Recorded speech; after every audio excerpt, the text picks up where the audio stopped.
Hola, amigos de Éfata. Estamos ante un episodio que, podríamos decir que es excepcional, porque ya sabéis que dentro de Perlas Cristianas lo que se suele hacer es editar contenidos de otros, de gente erudita, conocedora, teóloga, o gente que tiene un don especial dentro de la Escritura y de su palabra, y los vamos presentando en los diferentes canales de Perlas Cristianas. Pero hoy, el Espíritu Santo lleva prácticamente 10 días empujándome. Y digo empujándome, quizá menos de 10 días, porque lo que voy a comentar es del día 10, pero bueno. Y ante todo, me presento ante el Espíritu Santo y le pido a Él que me dé la fuerza, el coraje, la luz, la paz y el amor para decir las palabras que llevo meditando desde hace unos días. Y no lo sabía si hacerlo o no, porque yo no soy teólogo. Yo no soy más que un cristiano que camina como puede, que lleva muchos años viviendo en esta tierra, que tiene muy metido en el corazón y en sus carnes el servicio, el sufrimiento y sobre todo el amor hacia los demás, con todo el mal genio que Dios me ha dado para escarnio mío.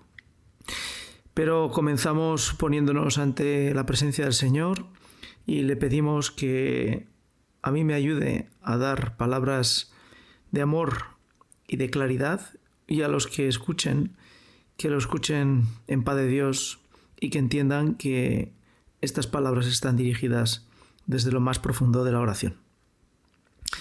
Y nos presentamos ante el Señor en el nombre del Padre, del Hijo y del Espíritu Santo. Vamos a hacer la historia de cómo arranca este podcast.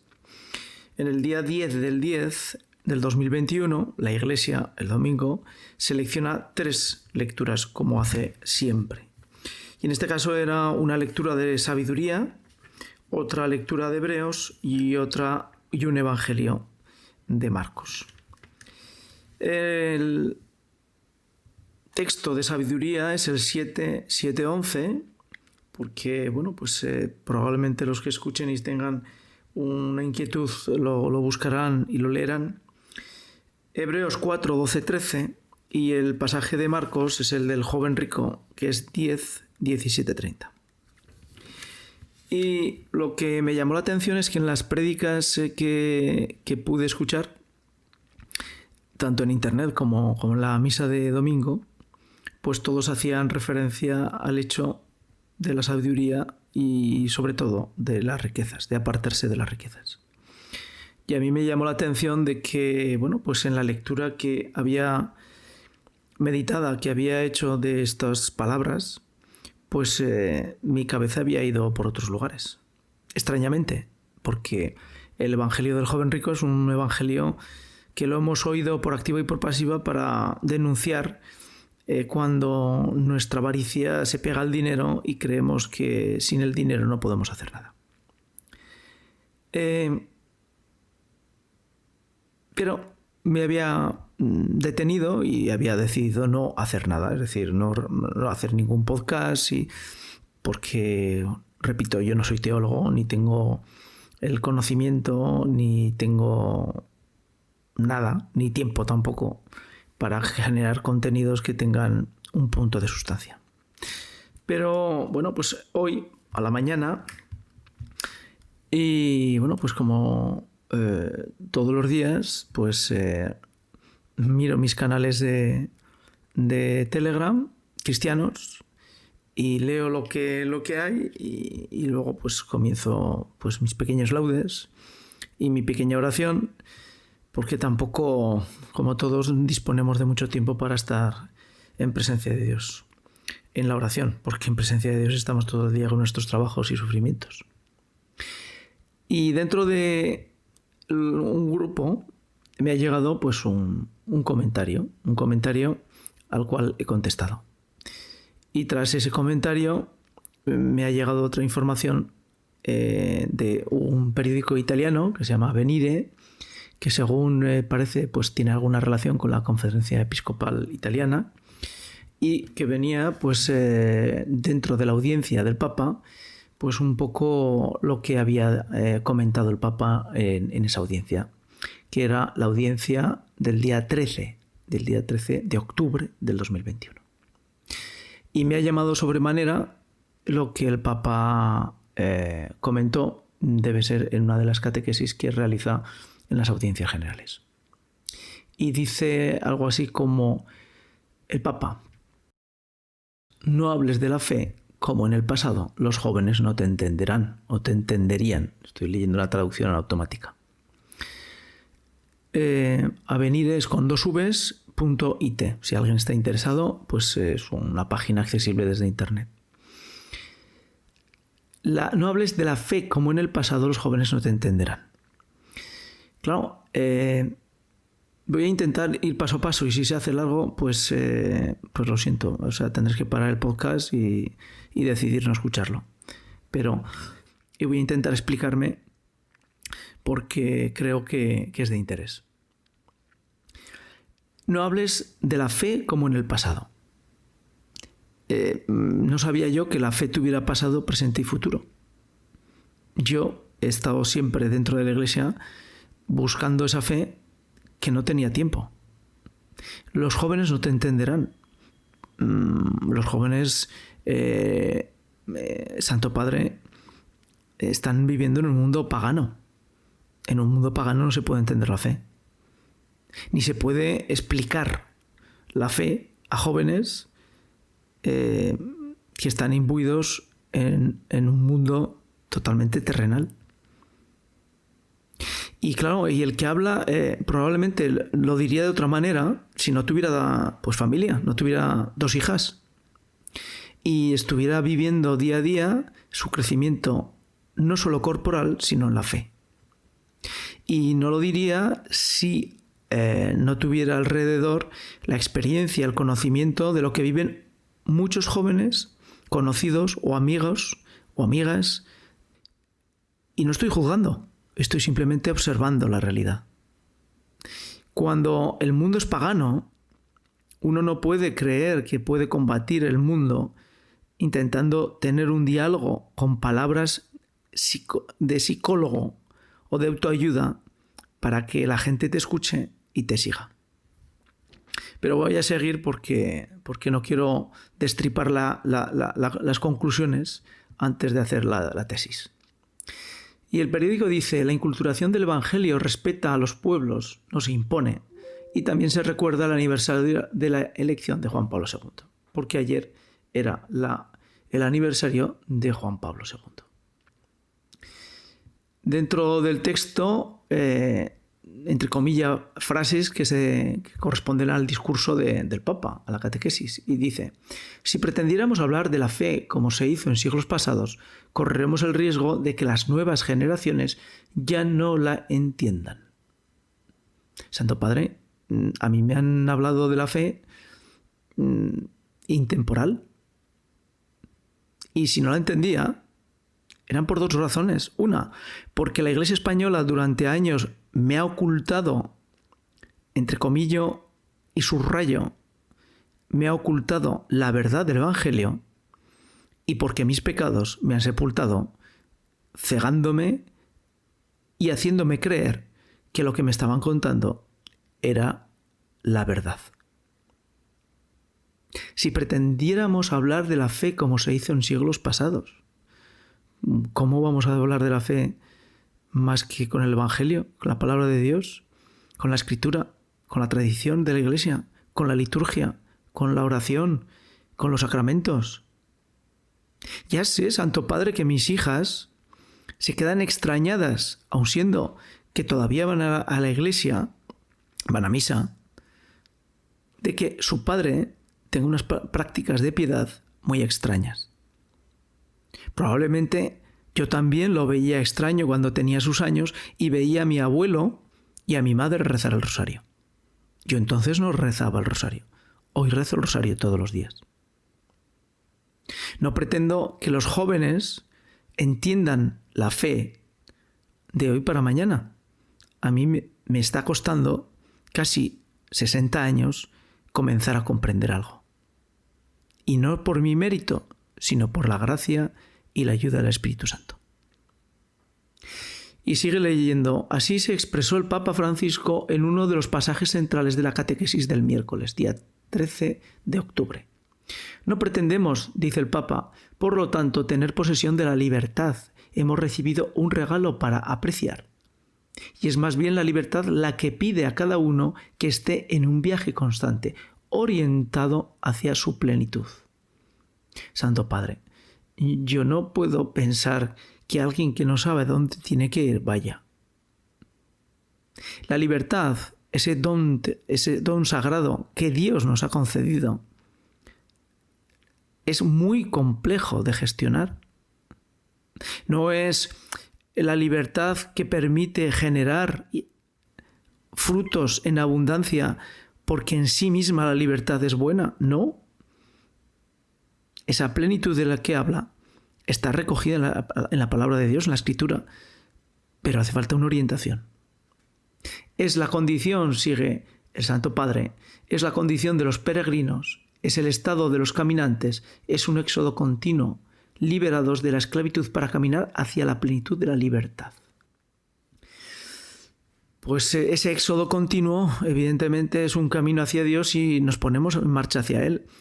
Pero le puedo garantizar, Santo Padre, que las personas que están hoy en día en la sociedad, que no están cerca de la Iglesia y que muchos están de espaldas a la Iglesia, dudo yo que su caminar les pueda ayudar a llegar hasta Dios. Lo dudo.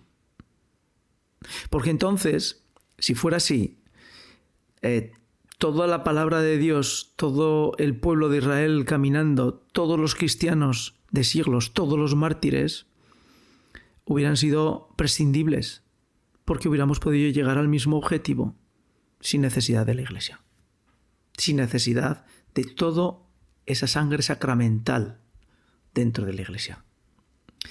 Y sigue el Santo Padre, en la llamada a la libertad descubrimos el verdadero significado de la inculturación del Evangelio, poder anunciar la buena nueva de Cristo Salvador respetando lo que es bueno y verdadero en las culturas. Yo no voy a juzgar lo que es bueno y verdadero en las culturas. No, porque no soy capaz. Yo lo único que hago es leer el Evangelio, leer la palabra, escuchar la patrística, escuchar la tradición de la Iglesia, vivir en oración, intentar vivir sacramentalmente. Y con eso lo único que consigo es mostrarme cuál es el camino de Cristo. De las culturas no es cuestión de juzgarlas, ni por buenas ni por malas. Es cuestión de si esas culturas ayudan a vivir santamente o no. Continuó, el Papa explicó de nuevo en la catequesis pronunciada en el aula Pablo VI y dedicada una vez más al tema de la libertad cristiana. No es algo fácil, exclamó el Santo Padre. Hay muchas tentaciones de querer imponer el propio modelo de vida como si fuera el más evolucionado y el más atractivo. O sea, el cristiano quiere imponer su modelo de vida. No, el cristiano no impone ningún modelo de vida. El cristiano vive la vida, debe vivir la vida según el Evangelio. Y esa vida es reflejo en la sociedad, en la familia, en el trabajo, en la calle, en el juego. ¿Cuántos errores se han cometido en la historia de la evangelización al querer imponer un modelo cultural único? Santo Padre, que ahora no es el momento de comentar esto. Que ahora, en esta sociedad pagana, ya hemos aceptado que la Iglesia se ha equivocado millones de veces. Lo empezó ya a hacer Juan Pablo II. Y en su pontificado Benedicto XVI también lo hizo. Se malentendió, pero lo hizo. Y usted también lo ha hecho.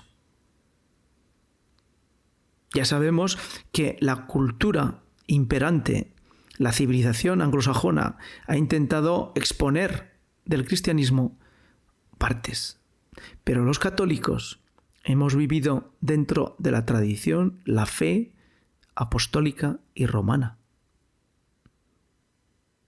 Si nos quiere recordar el Santo Padre que la Iglesia ha cometido errores, pues yo le contestaría que los errores los ha cometido las personas que vivían dentro de la Iglesia. Yo no quiero imponer ningún modelo cultural. Yo quiero que mis hijas vivan en la fe, en la esperanza y en la caridad, para que eso les ayude a acercarse a la vida eterna. Me gustaría que eso mismo se extendiera a mis sobrinos, amigos, familiares. Claro que me gustaría, porque no hay más don que la vida eterna para un cristiano. Continúa el Santo Padre, la uniformidad como regla de vida no es cristiana. La unidad sí, la uniformidad no. Claro que la unidad es bonita y es buena, pero no se puede encontrar unidad cuando se pretende vivir en una sociedad que grita en contra del mismo Cristo. Que se niegan los principios evangélicos un día y otro también. Donde no se ve en el culto la adoración debida al Dios creador. Continúa el Santo Padre. A veces ni siquiera se ha renunciado a la violencia para hacer prevalecer el propio punto de vista. Pensemos en las guerras. Sí, las guerras son objeto de los hombres, porque Dios deja a los hombres que vivan según sus pasiones, respetando su libertad. Pero las guerras no son fruto de que busquemos la presentación del Evangelio ante el resto de las personas. Yo, por vivir en cristiano, no pretendo buscar la guerra con nadie. Por intentar que mis hijas, mi familia, mis amigos, mi barrio conozcan a Cristo, no estoy buscando ninguna guerra. De esta manera, dice Francisco, la Iglesia se ha visto privada de la riqueza de tantas expresiones locales que llevan consigo la tradición cultural de poblaciones enteras.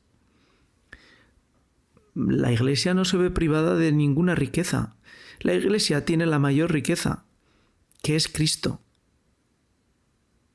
El elemento cultural es el elemento en el cual se apoya la fe. Yo soy español, yo hablo español, yo he vivido en un pueblo, yo he crecido en una sociedad, en un momento histórico. Esa es mi realidad.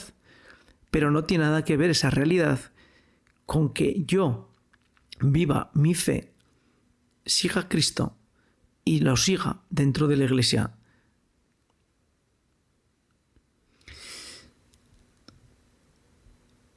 La visión de la libertad de Pablo está enteramente iluminada y fecunda por el misterio de Cristo, que en su encarnación recuerda el Concilio Vaticano II, que se unió, en cierto modo, a cada hombre, continuó el Papa. Esto significa que no es uniforme, hay variedad, sino variedad unida.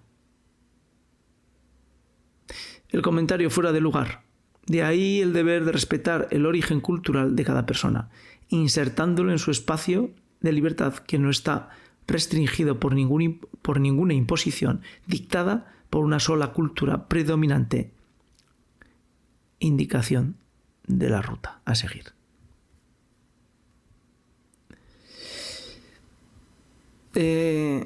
Con todo esto, ¿a dónde voy? Pues voy al libro de la sabiduría, en la que, pues nos deja claro que la sabiduría es Dios, es la representación de Dios. Dios es sabiduría. Cualquier persona que intente acercarse a Dios necesita su luz, y esta luz es la sabiduría. De tal forma que Salomón dice: la quise más que a la salud y la belleza, y la preferí a la misma luz. Y cuando uno se va al libro de la sabiduría, en el caso de las lecturas del día 10, como decía al principio, que es sabiduría 7, 11, pues uno se da cuenta de que está hablando en ese capítulo 7, 6 y 5, en el que hace referencia, por una parte, al anhelo del hombre para encontrar esa sabiduría que le lleve hasta Dios. Dice que Dios me conceda hablar con conocimiento y tener pensamientos dignos de sus dones, porque Él es mentor de la sabiduría y aladí de los sabios. Por eso supliqué que me fue dada la prudencia, invoqué y vino a mí el espíritu de sabiduría, la preferí a cetros y tronos, y a su lado en nada tuve la riqueza. Leer el libro de la sabiduría completo no vendría al caso, pero es algo que podemos hacer. Y en el capítulo 5, dentro de la sabiduría, pues hace referencia a algo muy curioso, y es que cuando uno solicita la sabiduría, lo primero que hace es limpiar su casa. Es decir, uno intenta rendir cuentas de sus pecados. Y así dice en Sabiduría 4, versículo 20. Al rendir cuenta de sus pecados, comparecerán asustados y sus delitos se levantarán contra ellos para acusarlos. Entonces el justo estará en pie con gran aplomo delante de los que lo afligieron y despreciaron sus trabajos. Al verlo, se estremecerán de miedo, estupefactos ante su inesperada salvación. Arrepentidos y gimiendo de angustia se dirán: este es aquel de quien ante nos reíamos y a quien nosotros, insensatos, insultábamos. Los que hablan son los injustos. Es decir, que la sabiduría no es un conocimiento, no es una gnosis. Es lo que nos ayuda a entender que somos pecadores y que solamente saliendo del pecado vamos a poder encontrar a Dios. Esa sabiduría tiene pues un fin. Ese fin es que podamos ver la verdad de nuestro corazón, en nuestro corazón.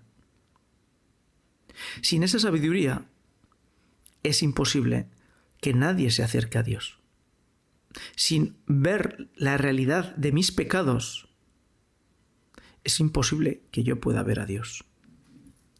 Y nos vamos a la siguiente palabra.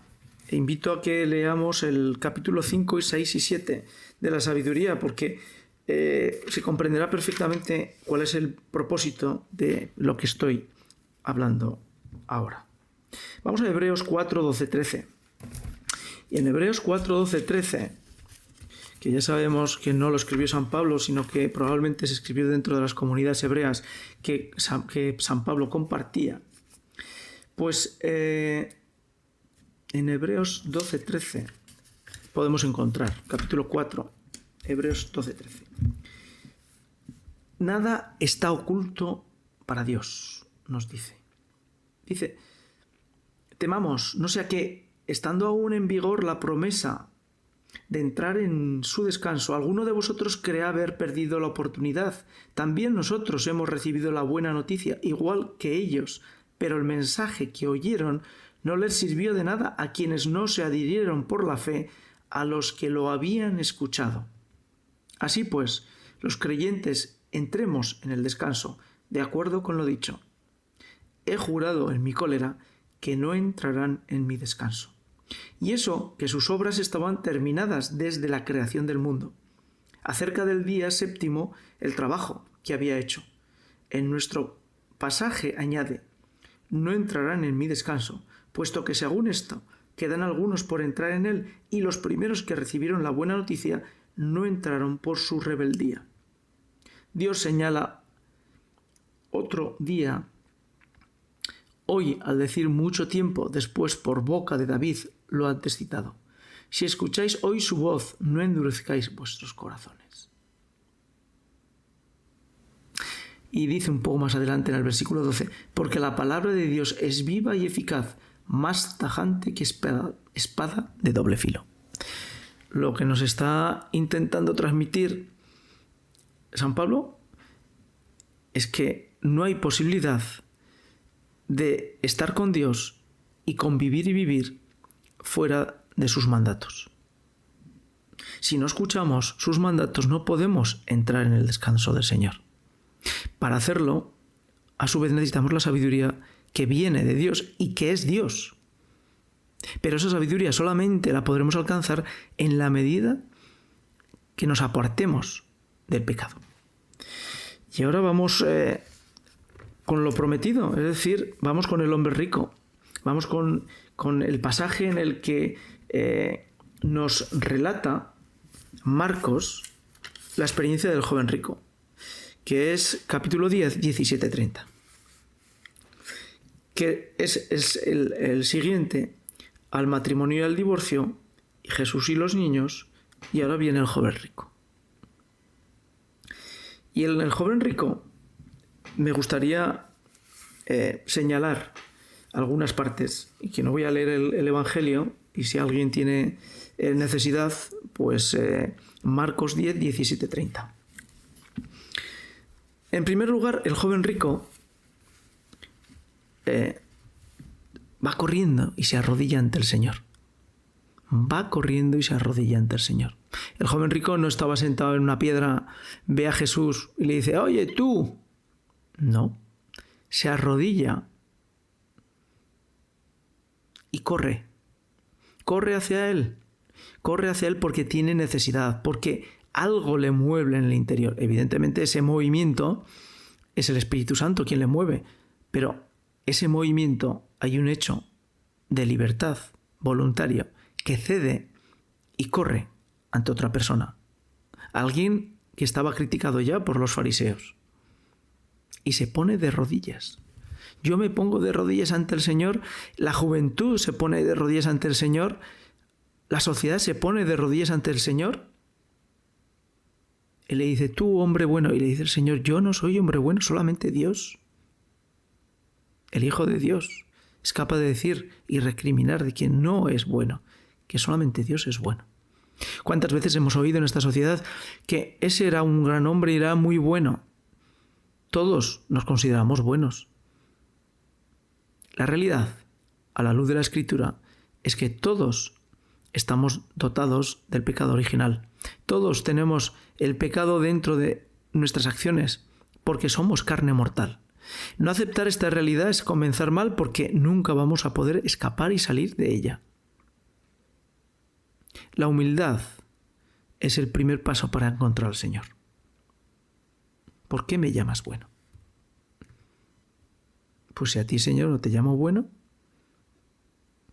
ahora resulta que todos somos buenos, toda la cultura es buena, todas las formas son buenas, somos diversos, uniformes, no, tenemos que ser diversos.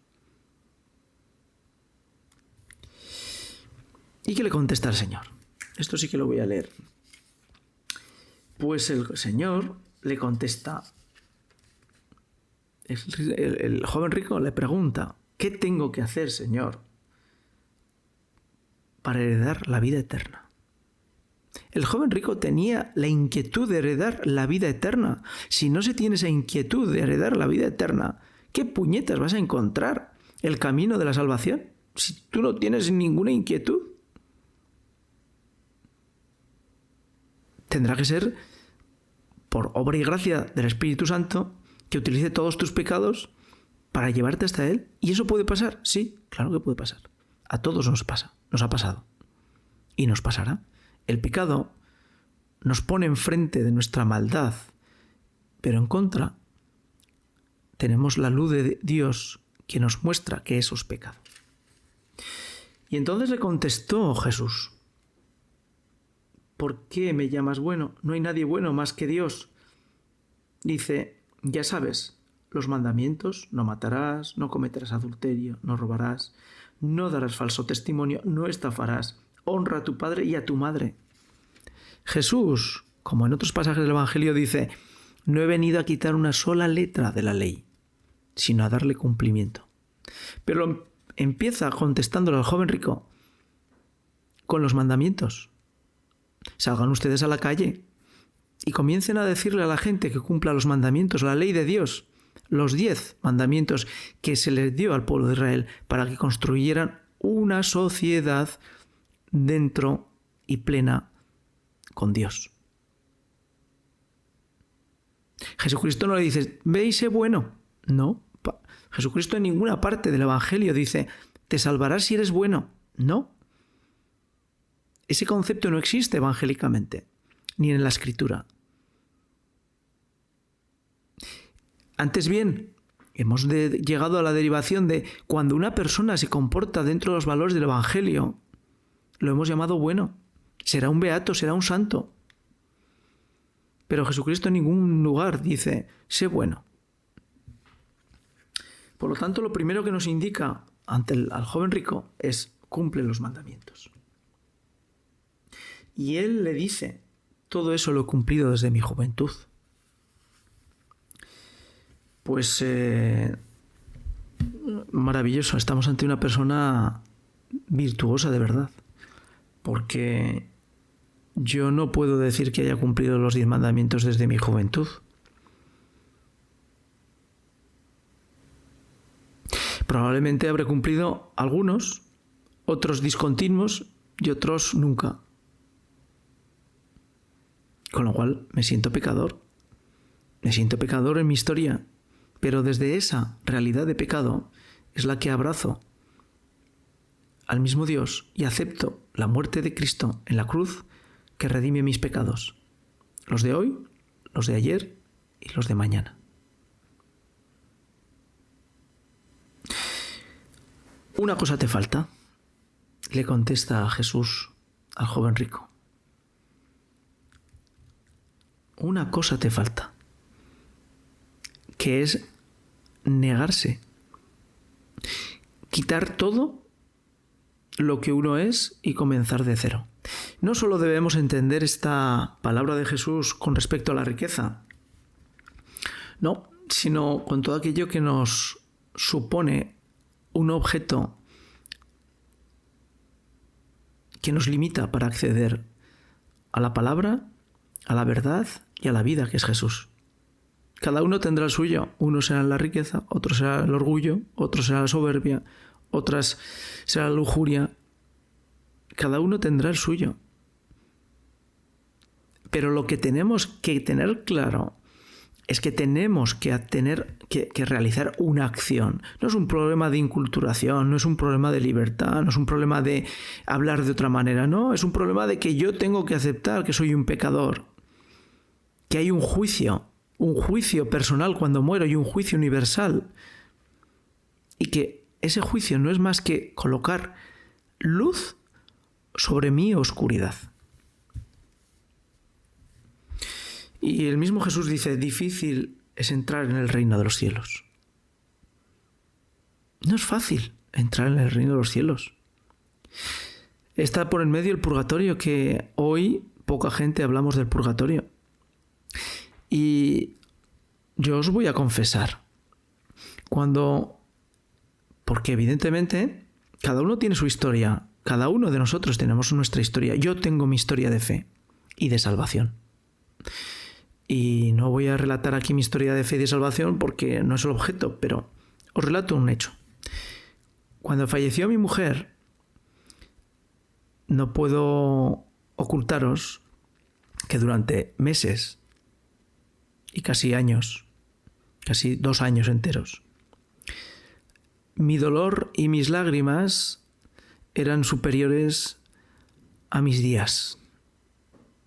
Y dentro de ese dolor y sufrimiento, pues, el Señor aprovechó para hacer limpieza de mí.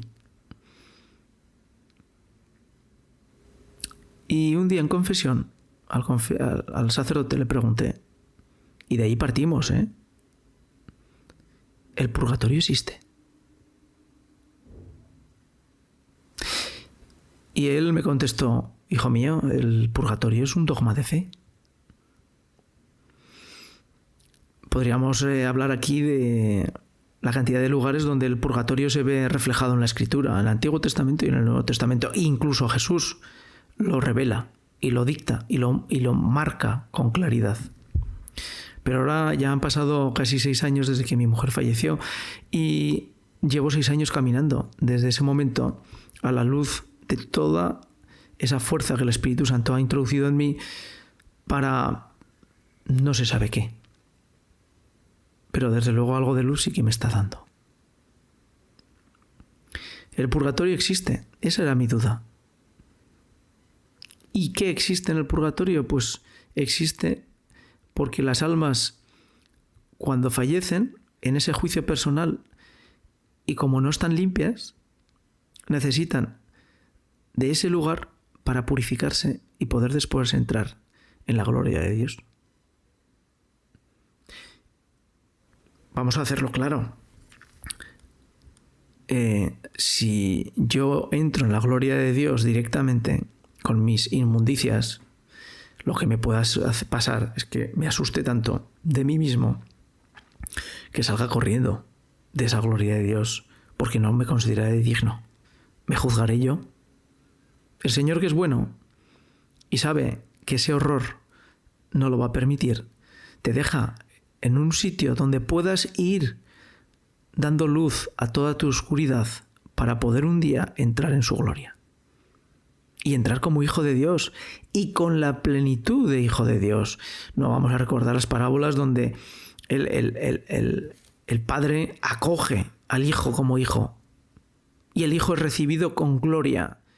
Y el hijo es recibido con alegría. Y el hijo recibe al padre o es acogido en el padre con alegría plena. Pero yo no podría coger esa situación con alegría plena si viera mis pecados a la luz de la bondad y de la infinita bondad de Dios. ¿Quién puede salvarse, pues? Y Jesús lo dice, es imposible para el hombre, pero es posible para Dios. Evidentemente, vivimos en gracia, la fe es un don, la misericordia existe. Pero Jesús en este mismo Evangelio nos está diciendo, una cosa te falta. Y continúa el Evangelio. Pedro dice, nosotros lo hemos dejado todo. Es decir, hay personas que lo dejan todo por seguir a Cristo. Hay personas que continúan el viaje con Cristo abandonando todo lo que tenían como posesión. Familia, trabajo, dinero. ¿Y Jesús qué les dice?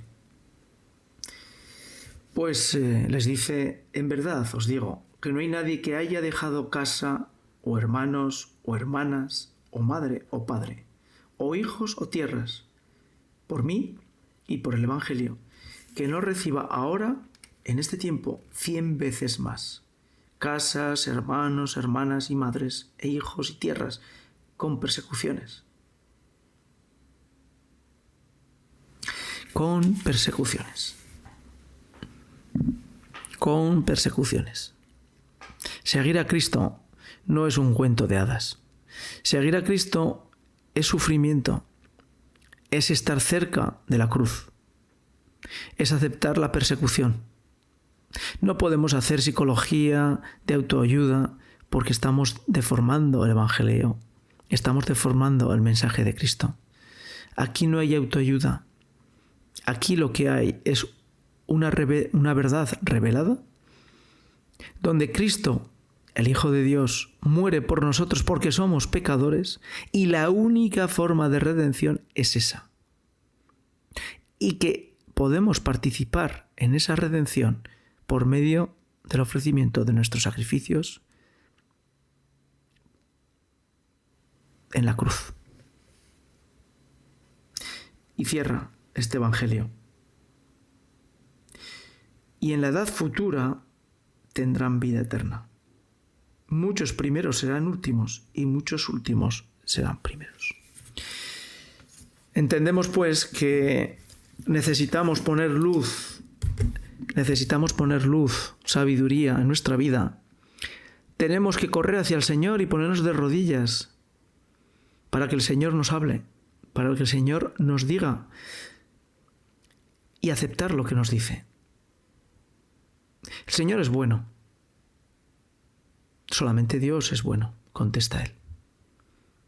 Pues desde allí entendemos que nuestro camino es largo y que la sociedad pagana, aunque nos duela, está alejada de Dios y está alejada, muy alejada del Evangelio. Pretender decir otra cosa es deformar tanto la realidad que me escandaliza. Hasta aquí este comentario en Éfata. Espero que no haya molestado a quien lo oye, pero es un comentario desde la fe que me han trasladado, desde la fe que vivo y desde las enseñanzas que estoy recibiendo por parte de muchos. Hasta aquí el comentario en Éfata. Continuaría con otros comentarios de otros sacerdotes con más luz que yo, pero en esta ocasión he querido dar un paso adelante y decir lo que a la luz de la meditación y la oración he podido entender de estas 3 palabras, que son 3 palabras que la Iglesia ha elegido para un día domingo del 10 de octubre del 2021, y que esas 3 palabras están organizadas y pensadas con la única idea de ayudar a entender más la palabra del Evangelio del joven rico. Corre, pues, ante los pies del Señor, arrodíllate y pregúntale: Señor, Señor, ¿cómo puedo alcanzar la vida eterna? Y vamos a terminar con una oración a la Virgen María, que dice: Dios te salve María, Reina y Madre de misericordia, vida, dulzura y esperanza nuestra. A ti clamamos desterrados hijos de Eva, a ti suspiramos gimiendo y llorando en este valle de lágrimas. Sea pues, Señora, abogada nuestra, vuelva a nosotros tus ojos misericordiosos, y después de este destierro muestra a Jesús, fruto bendito de tu vientre, oh clementísima, oh piadosa, oh dulce Virgen María. Santa Madre de Dios, ruega por nosotros para que seamos capaces de alcanzar la gloria de nuestro Señor Jesucristo. Amén.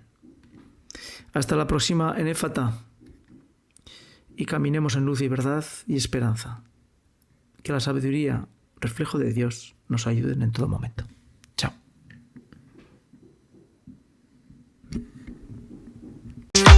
Has escuchado una selección de contenidos creados o cedidos por terceros para edición y difusión en nuestro canal Éfata. Gracias por seguirnos, por estar ahí. Hasta el próximo episodio en On Air Ediciones.